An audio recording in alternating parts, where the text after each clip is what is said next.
다 함께 기도하시겠습니다. 하나님 아버지 은혜를 감사합니다. 오늘도 이 수요 목양 예배를 통하여서 오늘도 출애굽 사건을 통한 아버지 하나님의 은혜와 역사를 깨닫는 시간이 될 수 있도록 주님 도와 주시옵소서.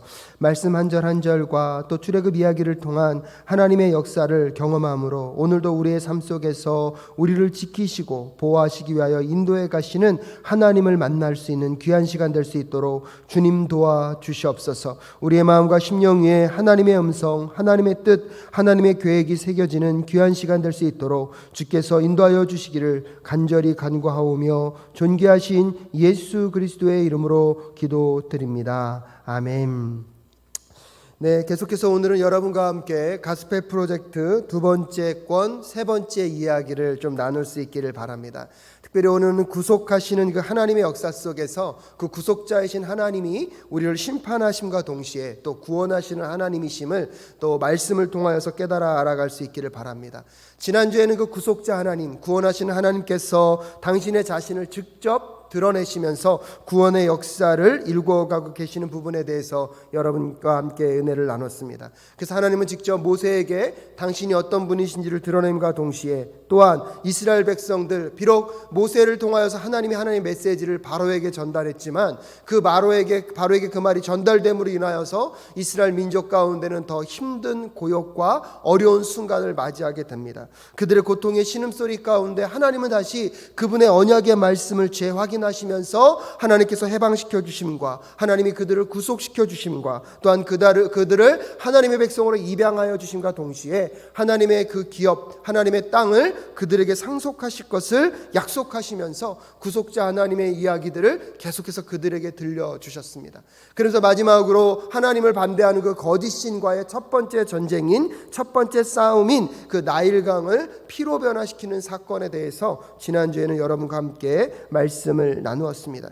오늘은 그 이야기의 배경 속에서 이제 하나님께서 첫 번째 나일강의 기적을 통하여서 10가지 재앙을 통하여서 이스라엘의 거짓 신들을 심판함과 동시에 애굽의 거짓 신들을 심판함과 동시에 또 그 애굽 땅에 있는 백성들과 애굽 백성들에게 여호와 하나님이 어떤 하나님이신지를 나타내시고 드러내기를 원하신다는 사실을 우리는 확인해 갈 수 있습니다. 그래서 지난주 이야기 속에서 나일강의 피해 사건을 시작으로 하여서 8장과 9장, 10장 오늘 본문 말씀 전까지 9가지의 재앙의 이야기들을 다루고 있습니다. 그래서 그 하나님이 역사하심 속에서 그 10가지 재앙을 통하여서 하나님의 심판하시는 모습, 또한 하지만 그 심판 속에서도 하나님은 하나님의 백성들을 구원해 가시는 모습들을 우리에게 전달해 주고 계십니다. 그런데요, 이 10가지 재앙의 사건을 읽으면서 해석하기 가장 난해한 부분 중에 하나가 무엇이냐면 하나님이 바로의 마음을 완악하게 하셨다, 강팍하게 하셨다는 이 표현을 우리가 어떻게 받아들여야 할까에 대한 문제들이 계속 제기되고 있습니다. 많은 신학자들과 성경학자들도 이 부분을 해석하는 부분에 있어서 많은 어려움을 갖고 있습니다. 출애굽기 4장 21절 말씀에 보면 이런 말씀이 있습니다. 여호와께서 모세에게 이르시되 내가 애굽으로 돌아가거든 내가 내 손에 준 이적을 바로 앞에서 다 행하라. 그러나 내가 그의 마음을 강팍케 한즉 그가 백성을 놓지 아니하리니 라고 얘기하고 있습니다. 그래서 하나님께서 바로의 마음을 어떻게 하겠다는 것입니까? 강팍하게 하셨다는 것입니다. 완악하게 하셨다는 것입니다. 이 부분을 우리가 어떻게 해석해야 할까요? 바로는 계속해서 마음을 회개하고 싶었는데 하나님이 그의 마음을 완악하게 하심으로 바로에게는 회개의 기회조차 아예 주어지지 않았다고 우리가 보아야 할까요? 하지만 여러분, 성경의 곳곳을 오늘 살펴보고 함께 나누는 이야기들 속에서 먼저 우리가 깨달아야 될 것은 무엇이냐면 바로의 마음은 이미 하나님 앞에 충분히 완악했다는 것입니다. 그렇기 때문에 하나님께서 4장 21절에서 내가 바로의 마음을 강팍하게 하겠다고 말씀하신과 동시에 22절에서 너는 바로에게 이르기를 여호와 말씀에 이스라엘은 내 아들 내 장자라. 23절에서 내가 내게 이르기를 내 아들을 놓아서 나를 섬기게 하라 하여도 내가 놓기를 거절하니 내가 내 아들 내 장자를 죽이리라 하셨다 하라 하시니라라고 이미 바로의 마음에 완악하게 함과 동시에 10가지 재앙까지 갈 수밖에 없는 하나님의 상황을 이미 설명하고 계십니다. 이것을 통해서 보면 하나님이 바로의 마음을 강팍하게 했기 때문에 바로의 마음이 강팍해진 것이 아니라 이미 하나님이 보시기에도 바로의 마음은 강팍해져 있다는 사실을 먼저 우리가 한번 생각해 보는 게 중요하고요. 또한 출애굽기에 보면 하나님이 바로의 마음을 완악하게 광팍하게 하였다는 표현이 한 20번 정도 등장하게 됩니다. 그런데 그런 표현 중에서 하나님이 동기가 된 것이 약 절반 정도가 되고요. 바로가 강팍함의 동기가 된 것이 절반 정도가 됩니다. 오늘 여러분 각 카카오 채널을 통해서 여러분에게 이 애굽의 10가지 재앙에 대한 도표를 나누어 드렸습니다. 그 도표의 내용을 가만히 보더라도 그 10가지 재앙 중에 가운데 보시면 바로의 마음의 상태를 표현해 주고 있는 것이 있습니다. 그래서 바로의 마음이 그냥 완악해져 있는 상태로 표현된 것도 있고 바로 자신이 자신을 강팍하게 완악하게 했다는 표현도 등장합니다. 그리고 여러분 그 재앙의 마지막 부분에 보면 하나님께서 바로의 마음을 강팍하게 하셨다, 바로의 마음을 강팍하게 하셨다는 내용이 자꾸 등장하는 것을 볼 수가 있습니다. 이것만 보더라도 하나님이 바로의 마음을 강팍하게 하시는 그 배경에 대해서는 이미 바로가 충분히 하나님 앞에서 그의 마음이 충분히 강팍해 있다는 것을 우리는 확인할 수 있습니다. 그렇다면 하나님이 바로의 마음을 강팍하게 하셨다는 이 표현이 가지고 있는 의미가 무엇인지 다시 한번 생각해 보면, 여러분 하나님은요 심판하시는 공의와 정의의 하나님으로서 10가지 재앙을 우리에게 내려주실 것입니다. 바로의 강팍함을 이용하셔서라도 하나님은 하나님의 그 역사, 심판과 공의와 정의를 나타내는 역사를 이루어 가실 것입니다.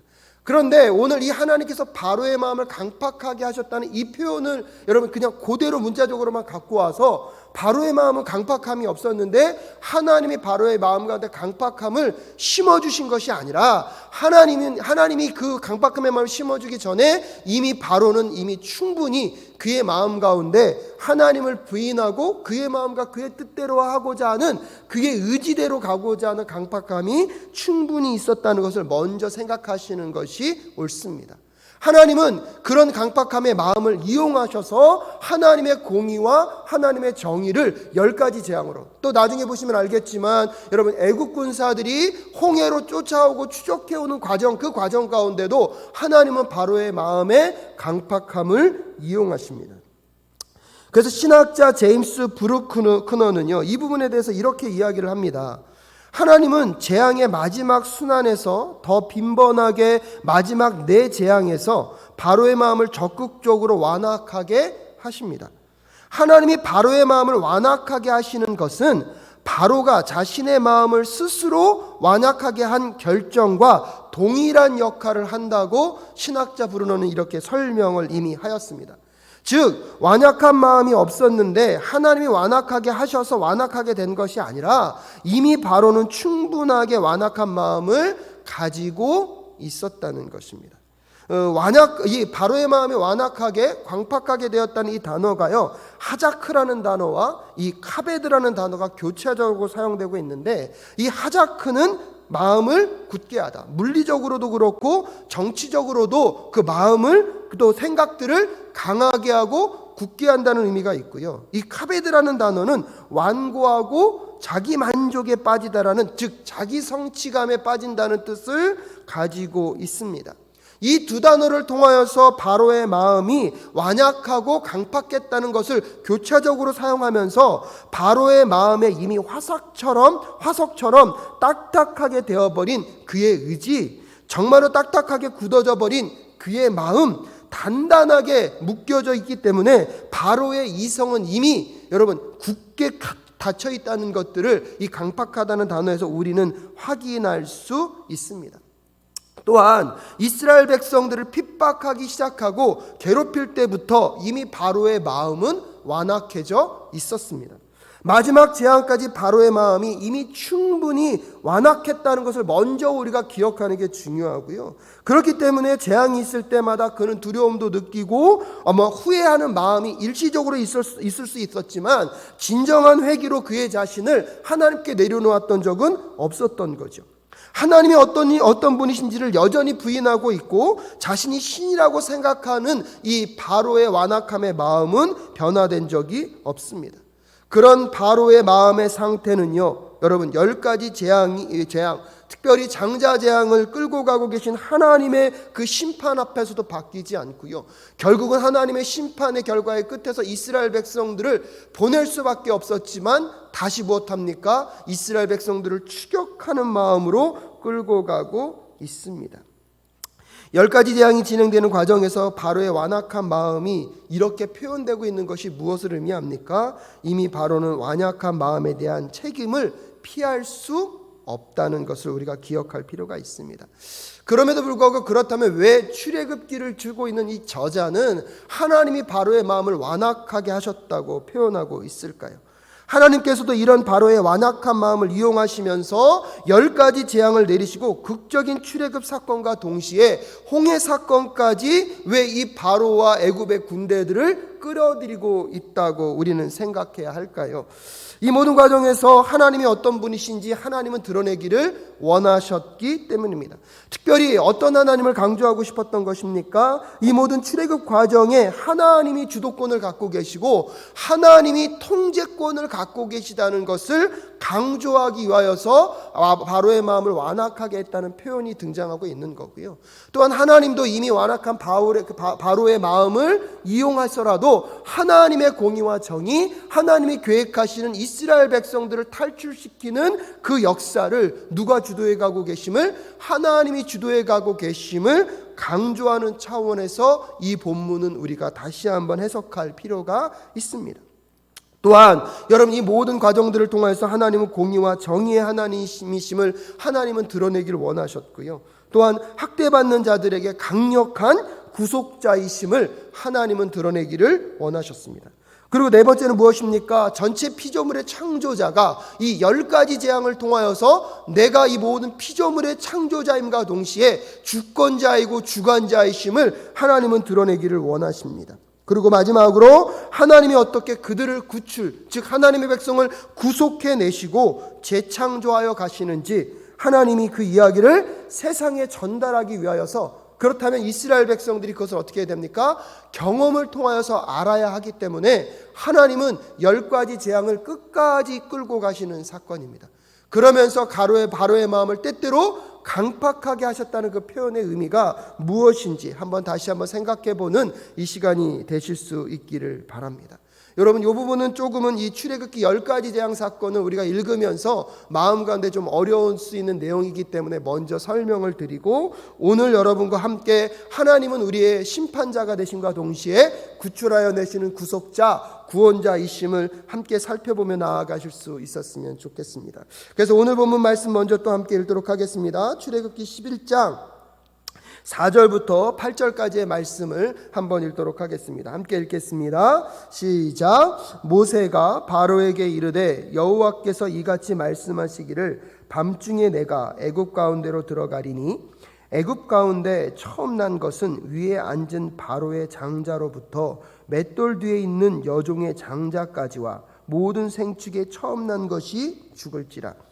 애굽 전국에 전무후무한 큰 곡성이 있으리라. 그러나 이스라엘 자손에게는 사람에게나 짐승에게나 개도 그 혀를 움직이지 않으리니 여호와가 애굽 사람과 이스라엘 사이에 구별하는 줄을 너희가 알리라 하셨나니, 왕의 이 모든 신하가 내게 내려와서 내게 절하며 이르기를 너와 너를 쫓는 온 백성은 나가라 한 후에야 내가 나가리라 하고 심히 노하여 바로에게서 나오니라. 오늘 이 본문은 어떤 본문입니까? 이제 하나님께서 나일강의 물을 피로 바꾸는 그 사건을 통하여서 10가지 재앙을 일으키십니다. 그래서 피사건 이후에 개구리 사건, 이사건, 파리떼 사건, 그 다음에 가축들이 죽는 악질과 그 다음에 사람들의 몸에 여러 가지 독종이 생기는 종기의 이야기들과 하늘에서 우박을 내려서 모든 가축문들과 농산문들을 다 파괴하시고 메뚜기 떼를 보내서 그 나머지 자네까지도 싸그리 다 없애시는 하나님의 심판, 그 다음에 흑암, 모든 햇빛을 가리심으로 인해서 온 땅 가운데 어둠이 가득 임한 사건까지의 이야기들을 계속해서 끌고 오시면서, 여러분, 이 애굽 땅에 있는 거짓의 신들을 심판하심과 동시에 여호와 하나님이 어떤 하나님이신지를 드러내고 계십니다. 그럼에도 불구하고 바로의 마음에 강팍한 마음이 변화되지 않습니다. 여러분, 이스라엘 백성들을 풀어놓지 않습니다. 계속해서 바로와 하나님이 어떻게 대치되고 있었습니까? 하나님은 모세와 아론을 통하여서 나의 백성을 보내라. 그럼에도 불구하고 바로는 그 여호와가 누구이건데 내가 그의 말을 들어야 하냐고 끊임없이 하나님과 대립하고 대치하고 있습니다. 그렇기 때문에 하나님께서는 10가지 재앙을 통하여서 여러분 애굽에 있는 거짓 신들에 대한 실체를 드러냄과 동시에 여호와 하나님이 어떤 하나님인지를 분명하게 보여주고 계십니다. 그럼과 동시에 그 10가지 재앙을 통하여서 이스라엘 애굽 땅 가운데 애굽 땅 가운데 임하여야 할 심판의 이야기들을 끊임없이 이야기해 주셨습니다. 그래서 출애굽기 8장과 9장과 10장에서 그 심판에 대한 이야기를 하고 나서 마지막 하나님께서 미리 예고하셨던 장자 재앙에 대한 그 심판을 말씀해 주고 계신 대목입니다. 그래서 모세가 바로에게 찾아가서 본문에서 얘기합니다. 4절에 모세가 바로에게 이르되 여호와께서 이같이 말씀하시기를 밤중에 내가 애굽 가운데로 들어가리니. 여호와 하나님께서 이스라엘 백성들을 구출하기 위하여서 어디로 들어오셨다는 것입니까? 애굽의 중심부로 들어오셨습니다. 애굽의 중심으로 하나님이 들어오셨다는 것은 무엇을 의미하냐면 빛 대신 하나님이 들어오심으로 인하여서 이미 어둠 가운데 있는 자들은 심판 가운데 들어가 있는 것입니다. 그런데 하나님의 심판이 시작됨과 동시에 여러분 심판의 다른 모습은 무엇이냐면 하나님의 구원, 하나님의 구속의 이야기가 동시에 진행되고 있습니다. 그래서 우리가 하나님을 생각할 때에 심판자 하나님을 떠올림과 동시에 심판자 하나님이 등장한다는 것은 무엇을 의미합니까? 하나님의 구원과 구속이 동시에 일어나고 있다는 사실을 기억하셔야 합니다. 하나님의 애굽 땅에 들어옴으로 인하여서 이스라엘 백성들에게는 구속, 구원의 은혜가 시작되었음과 동시에 애굽 땅에는 어떠한 일이 벌어지기 시작합니까? 심판의 역사가 시작되고 있음을 기억해야 합니다. 그러므로 인해서 5절에 애굽 가운데 처음 난 것은 위에 앉은 바로의 장자로부터 맷돌 뒤에 있는 여종의 장자까지 모든 생축에 처음 난 것이 죽임을 당할 것을 예언하고 있습니다.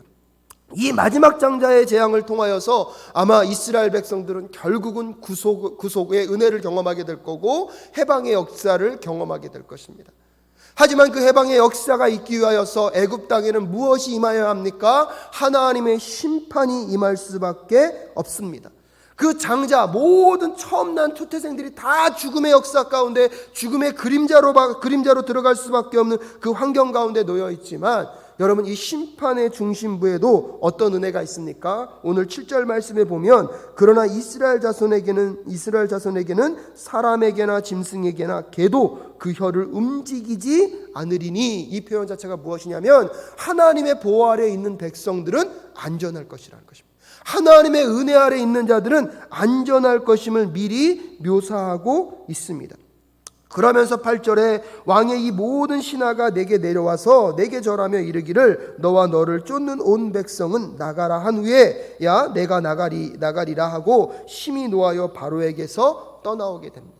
모세가요 이렇게 미리 하나님의 심판을 바로에게 예고해 주었습니다. 하나님께서는 이렇게 여러분 심판자이기도 하시지만 먼저 그분의 심판을 알려주십니다. 심판을 알려준다는 것이 은혜임을 깨닫고 여러분 그것을 우리 마음 가운데 받아들이며 속히 돌아설 수 있는 것이 은혜입니다. 그런데 그 소식을 들음에도 불구하고 돌아서지 못하는 것은 여러분 그것이 얼마나 처절한 결과의 끝이 놓여 있다는 것을 알기만 한다면 여러분 정말로 돌아올 수 있을 텐데 아직도 돌아오지 못하는 영혼들을 향하여서 여러분 우리 함께 기도하고 하나님의 그 심판의 경고 앞에 여러분 우리 사랑교회가 더욱더 주변 사람들의 영혼들을 위하여 기도하고 그들을 하나님 품으로 인도하기 위한 축복의 통로로 또한 쓰임받는 귀한 하나님의 공동체가 되기 위하여서 함께 애쓸 수 있는 우리 모두가 될 수 있기를 바랍니다. 하나님께서 이렇게 그 바로에게 하나님의 심판을 경고함과 동시에 이제 출애굽기 12장 이제 1절부터 13절까지의 말씀을 보면 이제 그렇다면 이스라엘 백성 즉 하나님의 구속함을 받고 구원을 받는 백성들은 무엇을 준비해야 될지를 자세하게 설명해 주고 있습니다. 여러분 출애굽기 12장 1절부터 13절까지의 말씀을 우리가 함께 읽도록 하겠습니다. 함께 읽겠습니다. 시작. 여호와께서 애굽 땅에서 모세와 아론에게 일러 가라사대 이 달로 너희에게 달의 시작 곧 해의 첫 달이 되게 하고 너희는 이스라엘 회중에게 고하여 이르라 이 달 열흘에 너희 매인 어린 양을 취할지니 각 가족대로 그 식구를 위하여 어린 양을 취하되 그 어린 양에 대하여 식구가 너무 적으면 그 집의 이웃과 함께 인수를 따라서 하나를 취하며 각 사람의 식량을 따라서 너희 어린 양을 계산할 것이며 너희 어린 양은 흠없고 1년 된 수컷으로 하되 양이나 염소 중에서 취하고 이달 14일까지 간직하였다가 해질 때에 이스라엘 회중이 그 양을 잡고 그 피로 양을 먹을 집 문 좌우 설주와 임방에 바르고 그 밤에 그 고기를 불에 구워 무교병과 쓴 나물과 아울러 먹되 난로나 물에 삶아서나 먹지 말고 그 머리와 정강이와 내장을 다 불에 구워 먹고 아침까지 남겨두지 말며 아침까지 남은 것은 곧 소화하라. 너희는 그것을 이렇게 먹을지니 허리에 띠를 띠고 발에 신을 신고 손에 지팡이를 잡고 급히 먹으라. 이것이 여호와의 유월절이니라.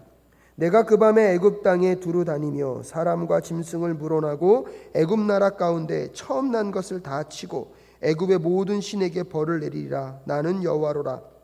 내가 애굽 땅을 칠 때에 그 피가 너희의 거하는 집에 있어서 너희를 위하여 표적이 될지라. 내가 피를 볼 때에 너희를 넘어가리니 재앙이 너희에게 내려 멸하지 아니하리라. 아멘. 오늘 두 번째로 하나님께서는요 이스라엘 백성들과 애굽 땅에 하나님의 심판을 미리 알려주심과 동시에 이제는 하나님의 백성들이 이 마지막 장자재앙 하나님의 이 심판을 어떻게 피해갈 수 있는지에 대해서 자세하게 설명해 주고 계십니다. 그래서 오늘 출애굽기 12장 1절부터 13절까지는 이 하나님이 애굽의 장자재앙을 내리시는 그때에 하나님의 백성들이 보호를 받을 수 있는 비결을 알려주고 계십니다. 특별히 어린 양 하나를 준비하라는 것입니다. 어린 양을 준비하여서 그것을 이웃들과 함께 준비하는 것이 중요합니다. 그래서 오늘 4절 말씀에 보면 12장 4절 말씀에 보면 그 어린 양에 대하여 식구가 너무 적으면 그 집의 이웃과 함께 인수를 따라서 하나를 취하며 각 사람의 식량을 따라서 너희 어린 양을 계산하라고 얘기하고 있습니다. 어린 양을 준비하면서 또한 내 안에 우리 가족만으로 준비가 부족하면 이웃들과 함께해서라도 어린 양을 준비하라는 것입니다. 그러면서 5절에 보면 그 어린 양은 어떤 어린 양이어야 됩니까? 너희 어린 양은 흠없고 1년 된 수컷으로 하라고 이야기하고 있습니다. 1년 된 수컷. 하지만 흠이 없는 어린 양을 준비해야 하지만 그 어린 양의 피를 통하여서 죽음의 그림자를 무엇할 수 있다는 것입니까? 뛰어넘을 수 있다는 것입니다. 엄밀한 의미에서 보면 죽음의 그림자가 닥쳐올 때 하나님께서 이 어린 양의 피로 여러분도 잘 아시겠지만 그 가정마다 좌우 문에 문지방과 그 문설주와 임방에 피가 발려 있으면 죽음의 그림자가 무엇한다는 것입니까? 뛰어넘는다는 것입니다. 여기서 특별히 하나님께서 왜 흠없는 어린 양을 준비하라고 말씀하고 계십니까? 이것이 예표하는 것이 있습니다. 모든 사람이 죄를 범하였음에 하나님의 영광에 이르지 못하였습니다. 하나님과의 관계가 끊어짐으로 인하여서 결국 죄의 싹은 무엇입니까? 사망이 되어버렸고요. 이 죄의 문제를 해결하기 위해서는 여러분 사망, 즉 생명을 드려야 합니다. 그런데 모든 사람이 죄를 범하였기 때문에 인간으로서는 이 죄의 값을 치를 사람이 존재하지 않습니다.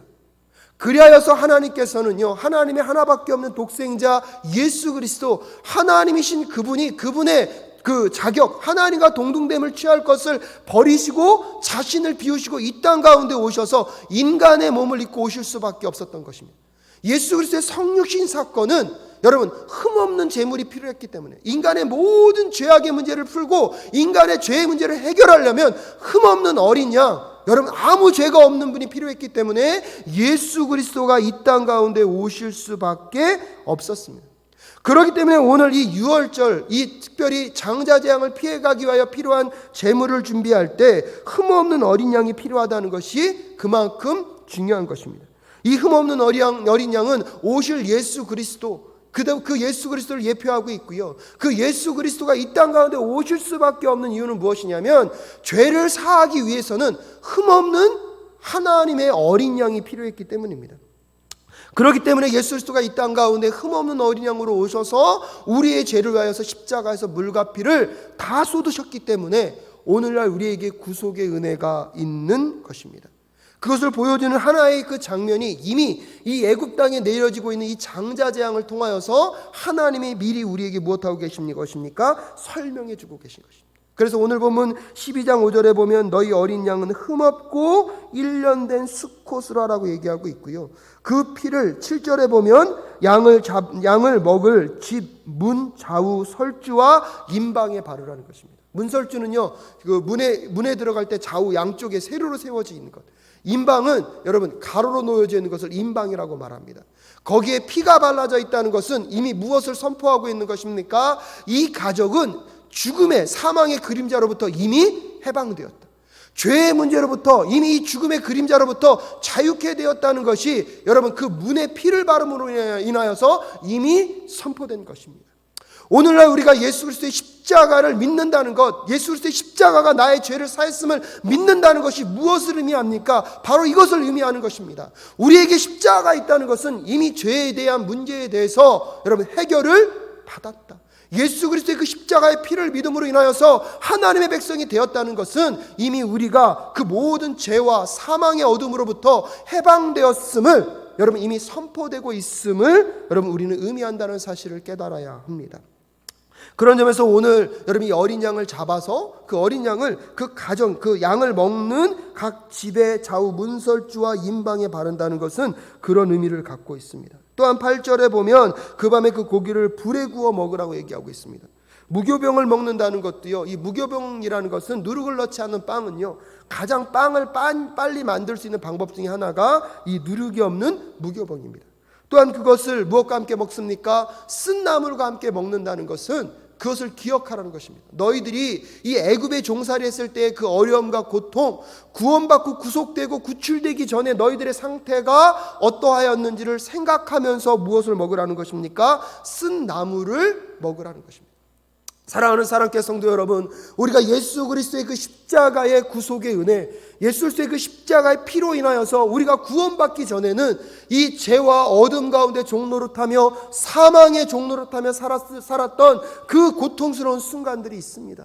하지만 예수 그리스도의 십자가의 피의 은혜로 인하여서 우리가 죽음에서 생명으로 옮겨질 수 있는 그 하나님의 백성이 되었음을 꼭 기억하실 수 있기를 주님의 이름으로 축복합니다. 또한 우리가 구원받기 전에 예수 그리스도의 십자가의 피로 인하여서 구속받기 전에 우리의 상태가 어떠했는지를 우리는 기억할 필요가 있습니다. 그러면서 오늘 이 본문은요, 그 음식을 먹을 때 어떻게 먹으라고 합니까? 11절에 보면 너희는 그것을 이렇게 먹을지니 허리에 띠를 띠고 발에 신을 신고 손에 지팡이를 잡고 급히 먹으라. 이것이 여호와의 유월절이니라 라고 얘기하고 있습니다. 여러분, 애굽에 이 장자 재앙이 내려질 때에 장자 재앙을 피해갈 수 있는 비결이 무엇입니까? 흠없는 어린 양을 준비하는 것입니다. 그 어린 양을 잡아서 여러분 좌우 문설주와 문지방 임방에 바르면 여러분 죽음의 그림자가 찾아올 때 죽음의 그림자가 뛰어넘게 됩니다. 그래서 이 날을 무엇을 하고 얘기하는 것입니까? 패스오버, 여러분 유월절이라고 얘기하는 것입니다. 그 유월절의 의미가 무엇입니까? 뛰어넘었다.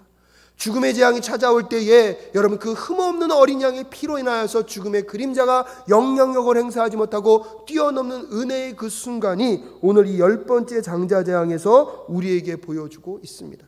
또한 그 사건은 급하게 이루어질 것이고 여러분 그 사건이 이루어졌을 때 곧 그들은 출애굽할 거기 때문에 여러분 모든 채비를 차리고 좀 불편한 복장이긴 하지만 손에는 지팡이를 짚고 급하게 그 어린 양의 그 고기들을 먹어야 했습니다. 그것을 통하여서 하나님 오늘 우리에게 무엇을 알려주고 있습니까? 사랑하는 성도 여러분, 구원의 시간은요 지체하면 안 됩니다.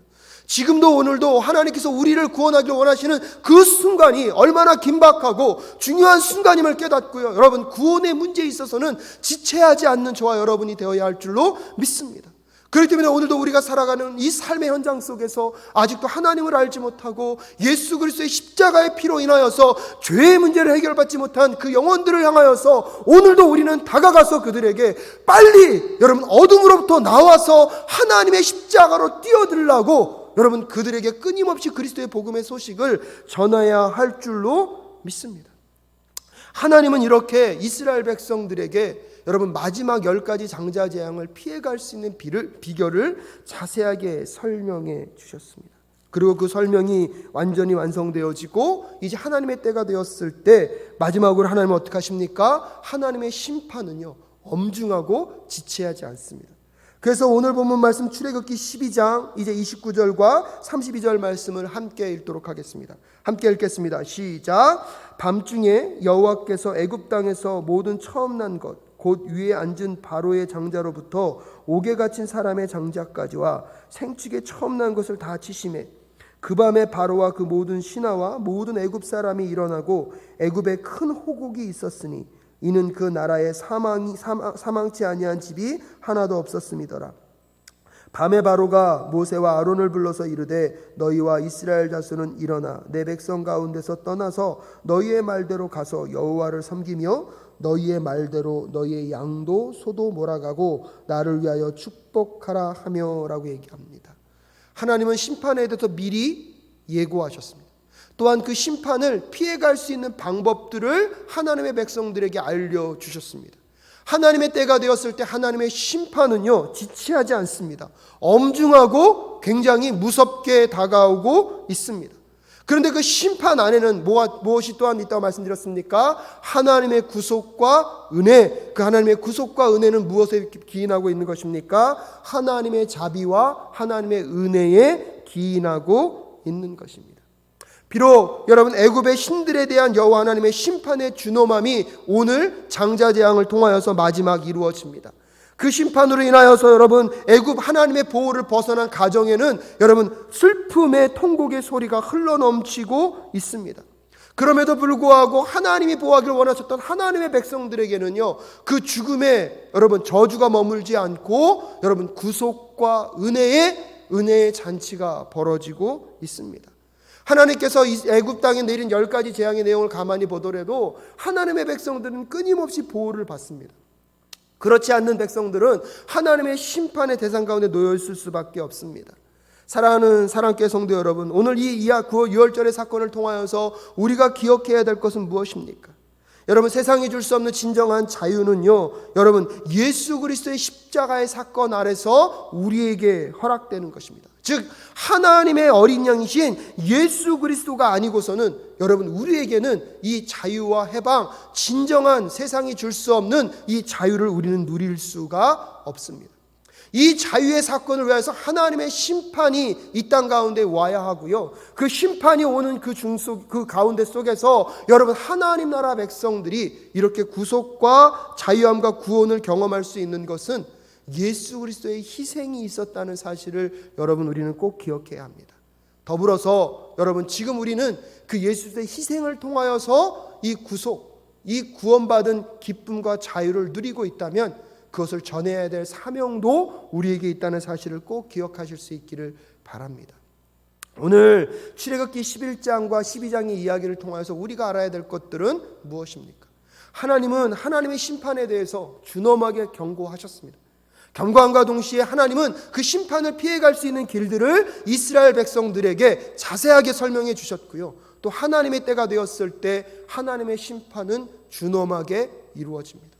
하지만 그 하나님의 심판이 이루어지는 그곳에 하나님의 자비와 은혜가 또한 공존하고 있으면서 하나님의 백성들은 구속과 구원의 은혜를 누릴 수 있음을 꼭 기억하시고 이제 그 구속과 그 구원의 은혜를 누리고 계신 우리 사랑교회 성도님들은 다시 한번 그 은혜와 그 하나님의 자비를 기억하시면서 감사함과 동시에 우리 주변에 아직도 하나님을 알지 못하는 자들에게 그 예수 그리스도를 하나님의 이 구속의 은혜를 증거하는 삶을 살아가실 수 있기를 주님의 이름으로 축복합니다.